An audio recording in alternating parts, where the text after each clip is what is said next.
Hi, this is doctor Gautami, pediatrician and neonatologist from Dhruva women and child hospital Isnapur. ఈరోజు మనం విరోచనాలు అంటే లూజ్ మోషన్స్ పిల్లల్లో వచ్చినప్పుడు ఏం తాగిపించాలి అనేది తెలుసుకుందాం. సో లూజ్ మోషన్స్ వచ్చినప్పుడు మనం ఏమి ఇవ్వాలి పిల్లలకి? ఓఆర్ఎస్ వాటర్ కానీ, కోకోనట్ వాటర్ కానీ, బటర్ మిల్క్ కానీ, సాబుదాన్లు అంటాం కదా, దాంతో సాగో గ్రెయిన్స్తో చేసిన గంజి కానీ, ఇవి ఇంపార్టెంట్. సో ఓఆర్ఎస్ అనేవి చాలా డిఫరెంట్ టైప్స్ ఉన్నాయి కదా. సో మనం ఏ ఓఆర్ఎస్ ఇవ్వాలి? WHO రికమెండెడ్ ఓఆర్ఎస్ మాత్రమే ఇవ్వాలి. అవి షాచెట్స్లో ఉంటాయి, జ్యూస్లో కూడా ఉంటాయి.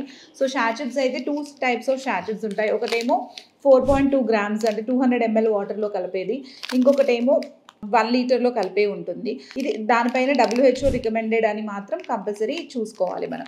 ఇంకొకటి జ్యూస్ కూడా వస్తున్నాయి, డిఫరెంట్ టైప్స్ ఆఫ్ బ్రాండ్స్ ఉన్నాయి, కానీ మనం ప్రోలైట్ ఓఆర్ఎస్ అనేది రికమెండ్ చేస్తాము. ఎందుకంటే ఇందులో మనకి WHO రికమెండెడ్ ఫార్ములా ఉంటుంది. ఇంకా మిగతా ఓఆర్ఎస్లో మాత్రం WHO రికమెండెడ్ ఫార్ములా ఉండదు. ఎందుకంటే వేరే ఓఆర్ఎస్ఎస్లో మనకి షుగర్ కంటెంట్ చాలా ఎక్కువ ఉంటుంది.